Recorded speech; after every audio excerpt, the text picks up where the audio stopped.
Hare Krishna. Welcome back to our online reading retreat labs.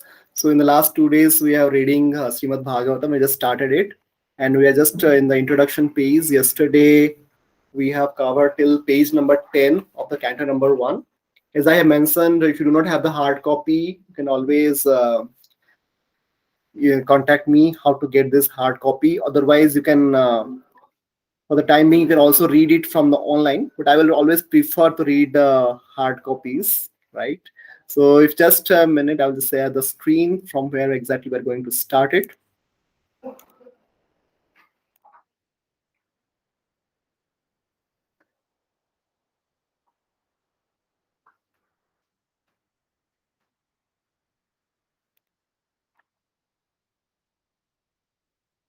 So if you can see, this is your database. In that, you can see Śrīmad Bhāgavatam, all the 12 cantos are there. We are just started with the canto number 1. So from the canto number 1, we are reading the introduction. So quickly, I will search that particular paragraph, which we are going to start today from this incident source. Yeah. So we have read it till yesterday. We are just Lord Chaitanya Mahaprabhu's pastimes, a lot of activities we have seen yesterday. And today we are going to start from this paragraph. So let's read it from it now. This incident shows clearly that the Lord was not a so-called timid Vaishnava.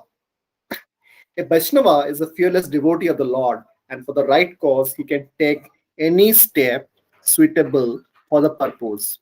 Arjuna, here also you are giving an example. Prabhupada is given an example of Arjuna.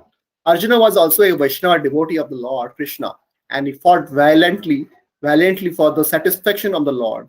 Similarly, Bajrangaji or Hanuman was also a devotee of Lord Rama, and he gave lessons to non-devotee party of Ravana. The principles of Vaishnavism are to satisfy the Lord by all means. A Vaishnava is by nature a non-violent, peaceful living being, and he has all the good qualities of God. But when the non-devotee blasphemes the Lord or is a devotee, the Vaishnava never tolerates such impudency. Okay. So we have seen in like violence, non-violence is not so good. It's not like that. Okay. So violence, whenever it is needed, is really to be done. So we have heard a lot of times Ahinsa Paraman Dharma, but actually that is not 100% true. Whenever it is needed, definitely violence it is required if it is needed. So the next paragraph we will go for. After this incident, the Lord began to preach and propagate his Bhagavad Dharma or Sankirtana movement more vigorously, and whatever stood against this propagation of the Yoga Dharma or duty of the age was properly punished by various types of chastisement. Two Brahmana gentlemen named Chapala and Gopala, who also happened to be maternal uncles of the Lord, were inflicted with leprosy by way of chastisement, and later, when they were repentant, they were accepted by the Lord. In the course of his preaching work, he used to send daily all his followers, including Srila Nityanand Mahaprabhu and Thakura Haridas, to thieves of his party from door to door preach the Śrīmad Bhāgavatam. All of Navadvip was surcharged with his Sankirtana movement, and his headquarters were situated at the house of Srivasa Thakur and Sri Advaita Prabhu, two of his chief householder disciples. These two learned heads of the Brahmana community were the most ardent supporters of Lord Chaitanya's movement. Sri Advaita Prabhu was the chief cause for the advent of the Lord. When Advaita Prabhu saw that the total human society was full of materialistic activities and devoid of devotional service, which alone would save mankind from the threefold miseries of material existence, he, out of his causeless compassion for the age-worn human society, prayed fervently for the incarnation of the Lord and continually worship the Lord with water of the Ganges and leaves of the holy Tulsi tree. As far as the preaching work in the Sankirtan movement was concerned, everyone was expected to do his daily share according to the order of the Lord. So this is an application point here. We have to understand that we have to do this. Everyone except to do his whatever you are learning, you have to share this according to the order of the Lord. Now we will move to the next paragraph. Once Nityanand Prabhu and Srila Haridas Thakur were walking down a main road, and on the way they saw a roaring crowd assembled. Upon inquiring from passers-by, they understood that two brothers named Jagai and Madhai were creating a public disturbance in a drunken state. They also heard that these two brothers were born in a respectable Brahmana family, but because of low association, they had turned into debauchees of the worst type. They were not only drunkards, but also meat eaters, women hunters, dacoits, and sinners of all description. Srila Nityanand Prabhu heard all of these stories and decided that these two fallen souls must be the first to be delivered. If they were delivered from their sinful life, then the good name of Lord Chaitanya would be even still more glorified. Thinking in this way, Nityanand Prabhu and Haridas pushed their way through the crowd and asked the two brothers to chant the holy name of Lord Hari. The drunken brothers became enraged upon this request and attacked Nityanand Prabhu with filthy language. Both brothers chased them a considerable distance. In the evening, the report of the preaching work was submitted to the Lord, and he was glad to learn that Nityanand and Haridas had attempted to deliver such a stupid pair of fellows. The next day, Nityanand Prabhu went to see the brothers. As soon as he approached them, one of them threw a piece of earthen pot at him. This struck him on the forehead, and immediately blood began to flow.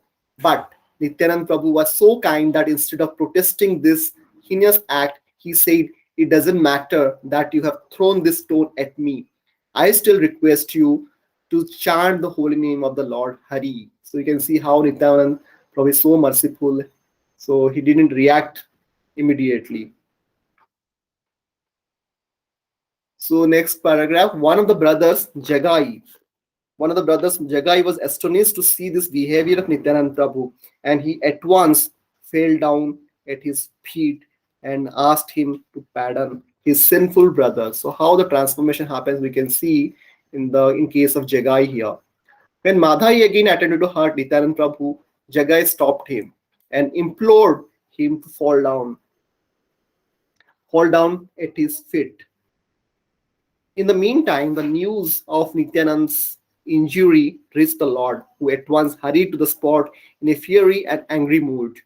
The Lord immediately invoked his Sudarshan Chakra, the Lord's ultimate weapon, shaped like a will to kill the sinners. But Nityanand Prabhu reminded him of his mission. The mission of the Lord was to deliver hopelessly fallen souls of Kali Yuga, and the brothers Jagai and Madhai were typical examples of these fallen souls.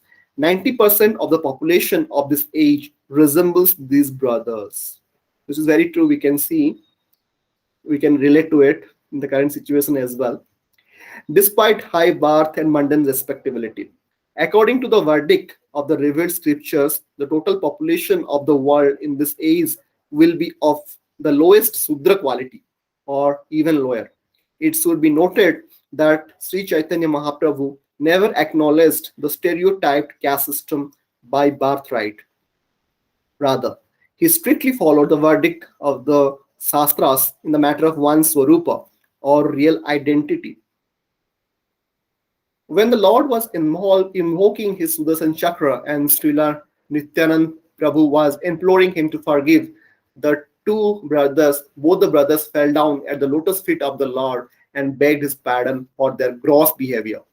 The Lord was also asked by Nityanand Prabhu to accept these repenting souls, and the Lord agreed to accept them on one condition, that they henceforward completely give up all their sinful activities and habits of debauchery. Both the brothers agreed and promised to give up to give up all their sinful habits, and the kind Lord accepted them and didn't again refer to their past misdeeds. So this is the specific kindness of Lord Chaitanya. In this age, no one can say that he is free from sin. It is impossible for anyone to say this. But Lord Chaitanya accepts all kind of sinful persons on the one condition that they promise not to indulge in sinful habits after being spiritually initiated by the bona fide spiritual master. There are a number of instructive points to be observed in this incident of the two brothers. In this Kali Yuga, practically all people are of the quality of Jagai and Madhai. If they want to be relieved from the reactions of their misdeeds, they must take shelter of Lord Chaitanya Mahaprabhu and after spiritual initiation, thus refrain from those things which are prohibited in the Shastras. The prohibitory rules are dealt with in the Lord's teachings to Srila Rupa Goswami. During his householder life, the Lord didn't display many of the miracles which are generally expected from such personalities. But he did once perform a wonderful miracle in the house of Srinivas Thakur while Sankirtan was in the full swing.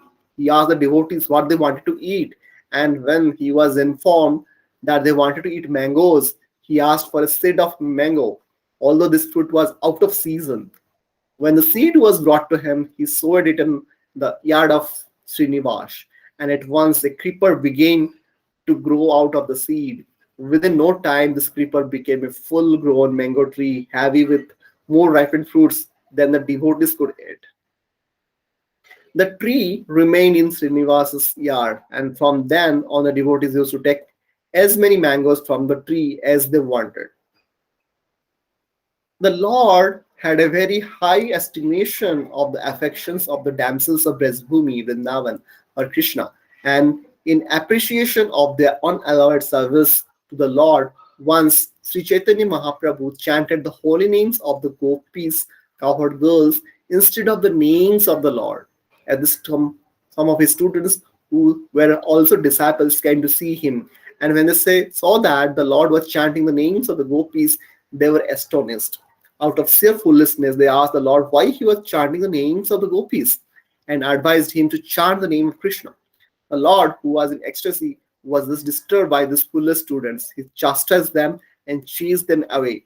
The students were almost the same as the Lord, and thus they wrongly thought of the Lord as one of their peers. They held a meeting and resolved that they would attack the Lord if he dared to punish them again in such a manner. This incident provoked some malicious talks about the Lord on the part of the general public. When the Lord became aware of this, he began to consider the various types of men found in the society. He noted that, especially the students, professors, pretty workers, yogis, non-devotees, and different types of atheists were all opposed to the devotional service of the Lord. My mission is to deliver all the fallen souls of this age, he thought. But if they commit offenses against me, thinking me to be an ordinary man, they will not benefit. If they are to begin their life spiritual realization, they must some way or another offer obeisance unto me. Thus, the Lord decided to accept the renounced order of life, sannyasa, because people in general were inclined to offer respects to a sannyasi. So this is the reason why actually Chaitanya Mahaprabhu took sannyas, or the renounced order of life. We can see that. We'll go to the next paragraph. 500 years ago, the condition of society was not as degraded as it is today. At that time, people would show respect to a sannyasi, and the sannyasi was rigid in following the rules and regulations of the renounced order of life. The Chaitanya Mahaprabhu was not very much in favor of the renounced order of life in this age of Kali, but that was only for the reason that very few sannyasis in this age are able to observe the rules and regulations of sannyasa life. Sri Chaitanya Mahaprabhu decided to accept the order and become an ideal sannyasi. so that the general population would show him respect. One is duty bound to show respect to a sannyasi. For a sannyasi is considered to be the master of all varnas and ashramas. While he was contemplating accepting the sannyasa order, it so happened that Kesava Bharti, a sannyasi of the Mayavadi school and resident of Katwa in Bengal now, visited Navadvip and was invited to dine with the Lord. When Kesava Bharti came to his house, the Lord asked him to award him the sannyas order of life. This was a matter of formality. The sannyas order is to be accepted from another sannyasi. Although the Lord was independent in all respects, still, to keep the formalities of the Shastras, he accepted the sannyas order from Kesava Bharti, although Kesava Bharti was not in the Vaishnav Sampradaya school. After consulting with Kesava Bharti, the Lord left Navadvip for Katwa to formally accept the sannyas order of life. He was accompanied by Srila Nityanand Prabhu, Chandrasekhar Acharya, and Mukunda Datta. These three assisted him in the details of the ceremony. The incident of the Lord's accepting the sannyas order is very elaborately described in the Chaitanya Bhagavat by Srila Vrindavan Das Thakur. Thus, at the end of his 24th year, the Lord accepted the sannyas order of life in the month of Magha, that is around winter season. So after accepting this order, he became a full-fledged preacher of the Bhagavata Dharma. Although he was doing the same preaching work in his householder life, when he experienced some obstacles to his preaching, he sacrificed even the comfort of his home life for the sake of the fallen souls. In his householder life, his chief assistants were Srila Advaita Prabhu and Srila Srivas Thakur. But after he accepted the sannyas order, his chief assistants became Srila Nityanand Prabhu, who was deputed to preach specifically in Bengal, that is now at Kolkata, West Bengal, and the six Goswamis, Rupa Goswami, Sanatan Goswami, Jiva Goswami, Gopal Bhatta Goswami, Raghunath Das Goswami, and Raghunath Bhatta Goswami, headed by Srila Rupa and Sanatana, who were deputed to go to Vrindavan to excavate the present places of pilgrimage. The present city of Vrindavan and the importance of the Brajbhumi were disclosed by the will of Lord Sri Chaitanya Mahaprabhu. The Lord, after accepting the sannyas order, at once wanted to start for Vrindavan. For 3 continuous days, he traveled in the Radha Des, places where the Ganges doesn't flow. He was in full ecstasy over the idea of going to Vrindavan. However, Srila Nityanand diverted his path and brought him instead to the house of Advaita Prabhu in Santipura. The Lord stayed at Sri Advaita Prabhu's house for a few days, and knowing well that the Lord was leaving his hearth and home for good, Sri Advaita Prabhu sent his men to Navadvip to bring Mother Sachi to have a last meeting with her son. Some unscrupulous people say that Lord Chaitanya met his wife also after taking sannyas and offered her his wooden sleeper for worship, but the authentic sources give no information about such a meeting. His mother met him at the house of Advaita Prabhu, and when she saw her son in sannyasa dress, she lamented. By way of compromise, she requested her son to make his headquarters in Puri so that she would easily be able to get information about him. The Lord granted this last desire of his beloved mother. After this incident, the Lord started to for Puri, leaving all the residents of Navadvip in an ocean of lamentation over his separation. The Lord visited many important places on the way to Puri. He visited the temple of Gopinathji, who had stolen condensed milk for his devotees, Srila Madhavendra Puri. Since then, deity Gopinathji is well known as Kshirachora Gopinath. So it is in the district of Balashore in Odisha. If you get a chance, definitely you should visit it. The Lord released this story with great pleasure. The propensity of stealing is there even in the absolute consciousness.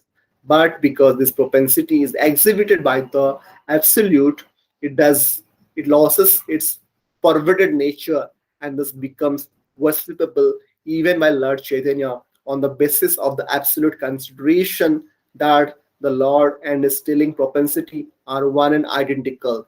This interesting story of Gopinath ji is vividly explained in the Chaitanya Charitamrita by Krishnadas Kaviraj Goswami. After visiting the temple of Khirachura Gopinath of Remuna at Baleshwar in Odisha, the Lord proceeded towards Puri and on the way visited the temple of Sakshi Gopal, who appeared as a witness in the matter of two Brahmana devotees' family quarrel.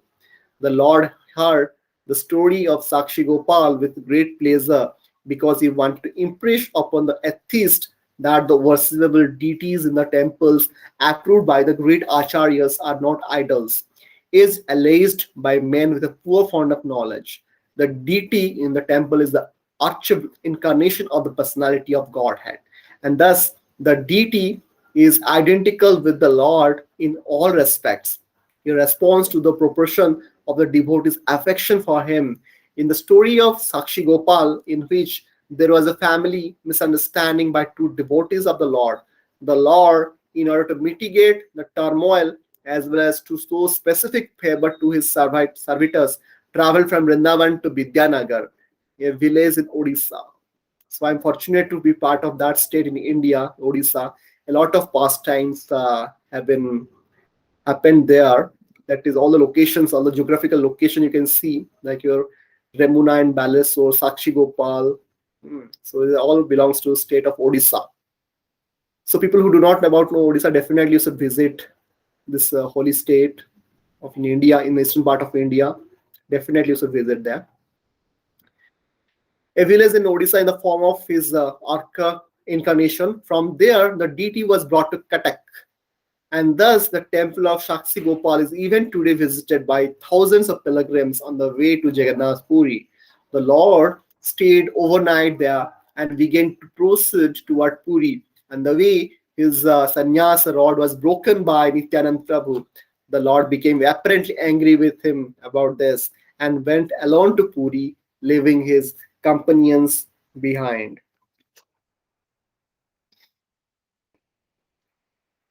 At Puri, when he entered the temple of Jagannath, he became at once saturated with the transcendental ecstasy and fell down on the floor of the temple unconscious. The custodians of the temple could not understand the transcendental feats of the Lord, but there was a great learned Pandita named Sarvabhauma Bhattacharya who was present, and he could understand the Lord's losing his consciousness upon entering the Jagannath temple was not an ordinary thing.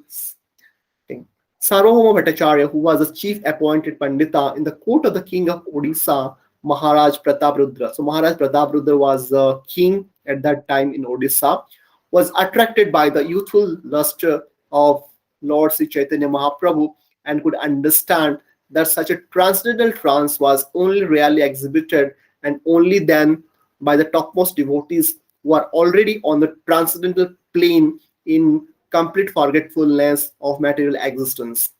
Only a liberated soul could show such a transcendental feat, and the Bhattacharya, who was vastly learned, could understand this in the light of the transcendental literature with which he was familiar. He therefore asked the custodians of the temple not to disturb the unknown sannyasi. He asked them to take the Lord to his home so he could be further observed in his unconscious state. The Lord was at once carried to the home of Sarvabhauma Bhattacharya, who at that time had sufficient power of authority due to his being the Sabha Pandita, or the state dean of faculty in Sanskrit literatures. The learned Pandita wanted to scrutinizingly test the transcendental fits of Lord Chaitanya, because Often unscrupulous devotees imitate physical feats in order to flaunt transcendental achievements just to attract innocent people and take advantage of them. A learned scholar like the Bhattacharya can defeat such impostors, and when he finds them out, he at once rejects them. In the case of Lord Chaitanya Mahaprabhu, the Bhattacharya tested all the symptoms in the light of the Shastras. He tested as a scientist, not as a foolish sentimentalist. He observed the movement of the stomach, the beating of the heart, and the breathing of the nostrils. He also felt the pulse of the Lord and saw that all his bodily activities were in complete suspension. When he put a small cotton swab before the nostrils, he found that there was a slight breathing as the fine fibers of cotton moved slightly. Thus, he came to know that the Lord's unconscious trance was genuine, and he began to treat him in the prescribed fashion. But Lord Chaitanya Mahaprabhu could only be treated in a special way. He would respond only to the resounding of the holy names of the Lord by his devotees. This special treatment was unknown to Sarvabhauma Bhattacharya because the Lord was still unknown to him. When the Bhattacharya saw him for the first time in the temple, he simply took him to be one of many pilgrims. In the meantime, the companions of the Lord who reached the temple a little after him heard of the Lord's transcendental feats and of his being carried away by the Bhattacharya. The pilgrims at the temple were still gossiping around the incident, but by chance, one of these pilgrims had met Gopinath Acharya, who was known to Gadadhar Pandit, and from him it was learned that the Lord was lying in an unconscious state at the residence of Sarvabhauma Bhattacharya, who happened to be the brother-in-law of Gopinath Acharya. All the members of the party were introduced by Gadadhar Pandit to Gopinath Acharya, who took them all to the house of Bhattacharya, where the Lord was lying unconscious in a spiritual trance. All the members then chanted loudly the holy name of the Lord, Hari, as usual, and the Lord regained his consciousness. After this, Bhattacharya received all the members of the party, including Lord Nityananda Prabhu, and asked them to become his guests of honor. The party, including the Lord, went for a bath in the sea, and the Bhattacharya arranged for their residence and meals at the house of Kasi Mishra. Gopinath Acharya, his brother-in-law, also assisted. There were some friendly talks about the Lord's divinity between the two brothers-in-law. And in this argument, Gopinath Acharya, who knew the Lord before, now tried to establish the Lord as the personality of Godhead. And the Bhattacharya tried to establish him as one of the great devotees. Both of them argued from the angle of vision of authentic Shastras and not on the strength of the sentimental vox populi. The incarnations of God are determined by authentic Shastras and not by popular votes of foolish fanatics. Because Lord Chaitanya was an incarnation of God, in fact, foolish fanatics have proclaimed so many so-called incarnations of Lord God in this age without referring to authentic scriptures. But Sarvabhauma Bhattacharya or Gopinath Acharya didn't indulge in such foolish sentimentalism. On the contrary, both of them tried to establish or reject his divinity on the strength of authentic Shastras.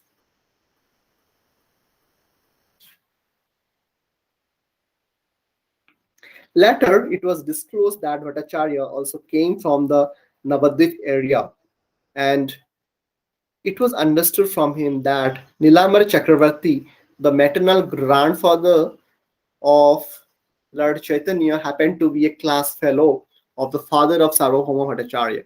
In that sense, the young sannyasi Lord Chaitanya evoked paternal affection from Bhattacharya. Bhattacharya was the professor of many sannyasis in the order of the Sankaracharya Sampradaya, and he himself also belonged to that cult. As such, the Bhattacharya desired that the young sannyasi Lord Chaitanya also hear from him about the teachings of Vedanta. Those who are followers of the Sankara cult are generally known as Vedantists.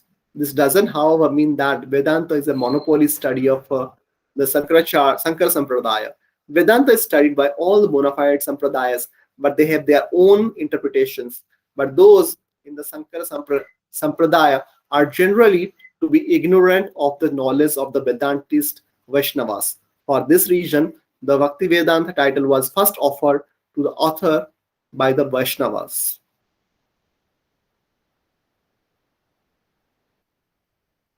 The Lord agreed to take lessons from Bhattacharya on the Vedanta, and then they sat together in the temple of Lord Jagannath. The Bhattacharya went on speaking continually for 7 days, and the Lord heard him with all attention and didn't interrupt. The Lord's silence raised some doubts in Bhattacharya's heart, and he asked the Lord how it was that he didn't ask anything or comment on his explanation of Vedanta. The Lord posed himself before the Bhattacharya as a foolish student and pretended that he heard the Vedanta from him because the Bhattacharya felt that this was a duty of a sannyasi. But the Lord didn't agree with his lectures. By this, the Lord indicated that the so-called Vedantists among the Sankara Sampradaya or any other Sampradaya who do not follow the instruction of Srila Vyasadeva are mechanical students of the Vedanta. They are not fully aware of that great knowledge. The explanation of the Vedanta Sutra is given by the author himself in the text of Śrīmad Bhāgavatam. One who has no knowledge of the Bhāgavatam will hardly be able to know what the Vedanta says.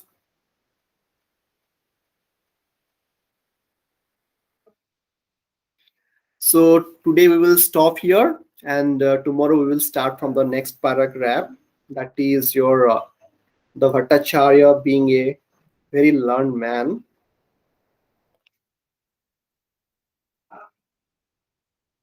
So we'll start from there and we will carry on our reading. So if you see the entire introduction itself, it is around, you can see in the hard copy, 37 pages. And today we have completed till page number 18, almost half of the page. So if you are having hard copy, you can refer and bookmark that. So we will start from tomorrow. That is the Bhattacharya being a vastly learned man. So we'll stop here. Hare Krishna.